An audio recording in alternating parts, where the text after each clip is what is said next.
What's up, everybody? We are back here with another exciting episode of Eagles on the Air, the podcast brought to you straight from the Salesian High School broadcast studio. I'm Steve Celestio, your host, and today we got a great guest for everybody. That is Mr. Nick Federico, the chairperson of the History Department, a graduate of the class of 2009. Mr. Federico, welcome to Eagles on the Air. Thank you, Mr. Celestio. Thank you for inviting me. I'm very excited to be here. We're excited to have you. Now, Nick, if you've seen our podcast so far, you know that I'm going to start you off the same way I start all of our guests off. And please, without further ado, tell me, what is your Salesian story? Thank you. So my Salesian story goes all the way back to 2003 when I was an altar server at St. Benedict School in the Bronx. And one of the other students from St. Benedict's that I was serving with, he was 2 years older than me, he mentioned that he was going to Salesian High School. And I had never heard of it, and he talked so highly of it, and I said, I want to go to their open house. I want to see what Salesian has to offer. And when I got to the open house, my mother and I, just the second we were on the campus, this beautiful campus with the trees and all the different buildings, and I saw, wow, it felt like a college campus. And then we took the tour and we saw all the classrooms and all the different programs that the school had, and it just seemed like an incredible place. And so the following year, when in 2004, I did a shadow day, a spend a day.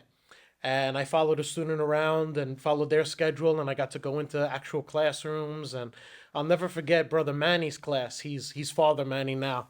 And he just had such an exciting lesson, and it seemed just like a fun place to be. And I went home that night and I said to my mother, I said, that's where I want to go to school. And I just felt it. And then I started as a freshman in 2005. And I remember Father Pat had us all in the chapel, and he said, you may not know what it is yet, but you were brought here for a reason. And I remember sitting in the chapel and I was like, I wonder what that reason could be. And here I am now in 2024, all those years later, and Father Pat's message definitely is something I keep in mind, because I think he was definitely right that I was meant to be here. And so I had a great 4 years here as a student. I learned a lot. I was inspired. I've wanted to be a teacher since I was in first grade. I remember looking at my first grade teacher and saying, that's what I want to do. But I didn't quite know what I wanted to teach. And so my history teachers here, they really sparked an interest in me, and I watched them and I said, that's what I want to teach. I want to teach history. So I learned a lot of great things. I got involved in the play. I was in How to Succeed in Business Without Really Trying. I was in All Shook Up, and that really broke me out of my comfort zone, made me become a little bit more extroverted, got me more involved. So Salesian taught me a lot of great things in the classroom, but a lot of important life lessons outside of the classroom too. And that's, as you know, that's what it's all about. It's not just a school, it's a home, it's a school, it's a parish, and it's a playground. And so I got to experience that firsthand as a student at Salesian, a really remarkable 4 years. And then I went to Manhattan College for my undergraduate. And once I graduated with my education degree, I did my student teaching at Salesian in 2012, and I kept asking Mr. Flaherty, he was the principal then. I said, Mr. Flaherty, if there's a position, I would love to have it. And sure enough, in August of 2013, he gave me a call. I was in Colorado at the time. Terrible cell phone service, and I was like, I can't believe it, I'm missing Mr. Flaherty's call, but I was able to reach out to him, and I interviewed with him, and that was in August of 2013. And I've been teaching history here ever since. That is remarkable. It's like a walk down memory lane for me too. I remember I started here as a math teacher in 2006, and Nick was a sophomore in my math AB course. I was lucky enough to be able to teach Nick math his sophomore and senior years. As a matter of fact, I always joke with him because I got the word that Nick Federico was coming back to Salesian to become a teacher. And I said, I knew I impacted him. I know he's going to make a great math teacher. And they said, he's coming back to teach history. I said, we're lucky to have him regardless. But he was my first student to return as a teacher, and couldn't be happier to go from his teacher to his coworker. You mentioned that you came from St. Benedict's in the Bronx. I know that you grew up in the Throgs Neck Country Club area, and that's where so many of our students come from. And now you serve as the chairperson of the history department. So not only did you run the ranks of a, regular history teacher, you now run the department. What's that like, turning maybe some coworkers into guys that you're now ultimately responsible for? Yeah, it was a big honor when Mr. Chisholm asked me to become the chairperson for the history department, and I was very happy to accept. And what I like most about it is that I get to help kind of move the department in the direction that I think is best to help serve our students and to make the courses relevant to the ever-changing times that we're living in, to make sure that we emphasize current events, that our students are aware of the world that they are in and what's going on, because that's part of a big part of what Don Bosco always said, that we have a responsibility to have informed, good citizens. And so I, as chair of the history department, am able to really fulfill that message that Don Bosco gave us and that guidance that he gave us. And it's great, working with Mr. Rivolo and Mr. D'Alessandro. We're a very good team. We work well together. And I think as we go forward in the coming years, that we're going to be able to continue to develop new electives and really projects that continue to meet the needs of a 21st century student. I agree. And the history department here has always been, since I've been here, I'm sure years before I've gotten here, it's always been such a strong department. And under your leadership, it just continues to thrive. Thank you. You hear it so many times, either on the podcast or on our social media channels or just around school. And you mentioned it before about Salesian being a home school, a parish, and a playground. And part of that mission is getting our teachers out there with the kids outside of the classroom. And you're a great example of that. So I know that you've coached and moderated. Can you tell me some of the things that you've gotten involved in with the kids outside of the classroom? Absolutely. So when I first started back in 2013, there was a need for a handball coach. And Mr. Beal said, if possible, would you be interested in taking this over? And I was like, sure, I'll give it a shot. We'll see what happens. And we wound up winning the B Division championship. And I remember we played at Orchard Beach at the time, and I remember driving back from Orchard Beach, and I was like, this is unbelievable. Like the feeling, the rush that I got from these guys winning this championship you got the CHSA plaque, and they were so excited, and I was so excited. I was like, this is just an incredible, incredible feeling. And so I did that for a number of years. I've been involved in coaching bowling, in our new esports program upstairs. And for a while, we had some chess competitions between us and other schools that I helped moderate, student council, youth ministry. I'm involved with Camp Echo Bay over the summer.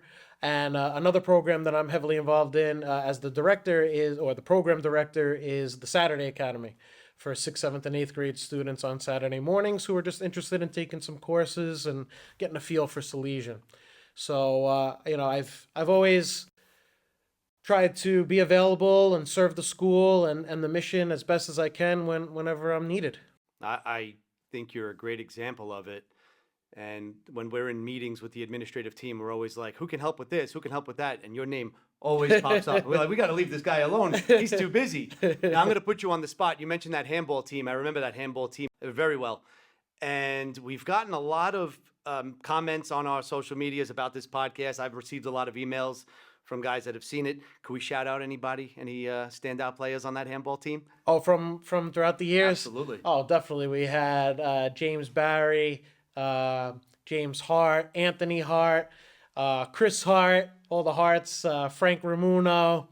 We had Enes Romani, Dianis Gashi, so many guys that, and I know I'm forgetting some of them, but they were just a great group of guys all throughout those years. I agree. Awesome group of guys. And okay, so I'm going to get a little bit more personal now because, like I said, Mr. Federico was part of what I called my 2-year crew, that group of students that I got to teach twice as sophomores and seniors.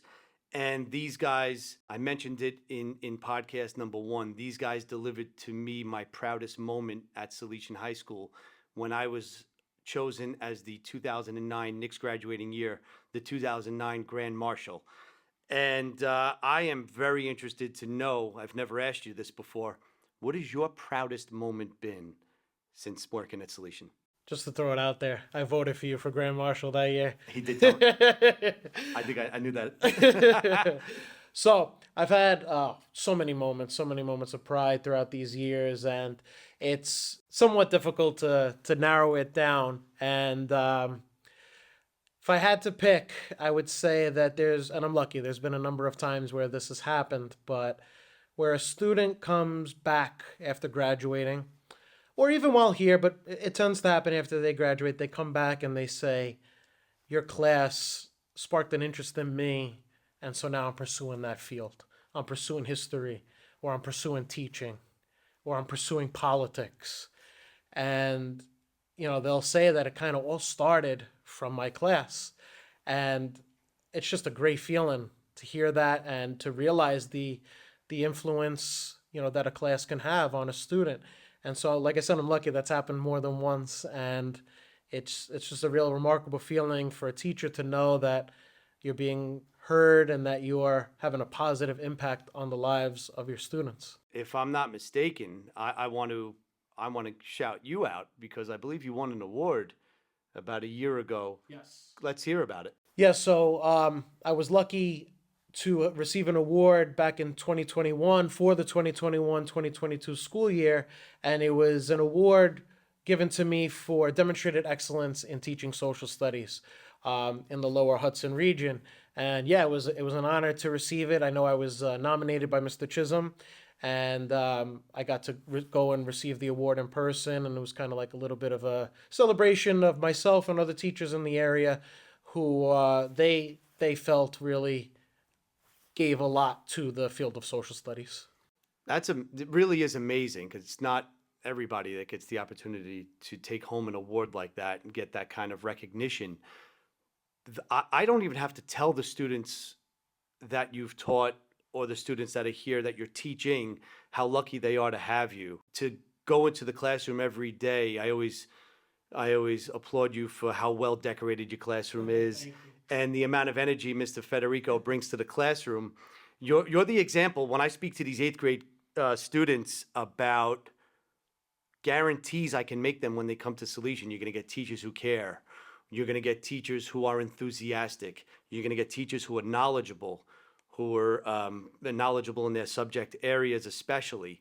I'm thinking of guys like you in the building, and that makes it easier for me to promote the school. Thank you. That means a lot. You brushed up on it before. I want to circle back to one thing you mentioned. A great program you have here is the Saturday Academy program. You mentioned it briefly before, and I just want to hear a little bit more about Saturday Academy because it's a great program that you've had the opportunity to take over to run. And let's hear just a real quick thing about Saturday Academy. Yeah, absolutely. So we've had it at the school for a long time, but due to the pandemic, it went away, and I proposed to Father Jim that we bring it back, and he agreed, of course, and I put together a proposal, and we started running it again, and it's been very successful. It's an enrichment program. It's completely tuition free. It's for 6th, 7th, and 8th grade boys and girls who have an interest in education or have an interest in all different subjects, and they could come here on Saturday mornings. It's 6 Saturday mornings in the fall, and they have their option between a variety of classes. We offer classes in science, we offer them in technology, in history, in music, and in art. And it's a great chance for them to come see Salesian. It's a great chance for them to further their education, and it's a great chance for them to really see if there's something within education that they may not even realize yet that they're interested in, but it could kind of just spark the interest. And so I'm the program director for that. There's 6 teachers who work the program. And last year we had over 100 students here for those Saturday mornings in the fall. And we're excited. We're going to run it again this upcoming fall in 2024. It'll start at the end of October, and it'll go all the way to the beginning of December. And yeah, it's a great program, tuition free, and it's not about tests and quizzes and homework. It's there for the fun of learning. It's there to see if there's an interest in something that you may not have known existed before. That's great. And I know that there's a ton of kids who enter Salesian as ninth Yeah. graders that are part of Saturday Academy. Absolutely. So we have some freshmen here now. We have some seniors who are graduating who were part of the program prior to the pandemic. They've often said, I didn't even know about this place, or, I had you or someone else or Marinaccio or Mr. Chelzo or whoever in one of those courses, and it made me want to come here. It got me excited about Salesian. It got me excited about this subject. It got me excited about this program that I didn't even know existed or that I could pursue in a larger way. So it's a really unique program, and I'm very proud to be in charge of it now. Well, it sounds like I got the unique opportunity to watch you come absolutely full circle from a prospective student to an enrolled student to a success in college, graduated in 4 years with your teaching degree, came back here as a student teacher for the 1 year before getting hired, to becoming a history teacher, and then the chairperson, moderator of 1 million clubs, coach of a few teams. I don't know if there's anything we offer that you haven't done. So you actually make a great guest for the Eagles on the Air podcast. Thank you very much. And that's about it for this episode here. I mean, I hope you got an opportunity to listen, to take in everything Mr. Federico had to say. It's been a pleasure having him on. I'm happy to have you as one of our first few guests on the show. Thank you. I'm happy to be here. And we're going to continue this on. Look out for further episodes. They're going to be great. I've been having a great time. My guests have been top notch. You're an excellent host. I appreciate it. And until next time, Eagles on the Air.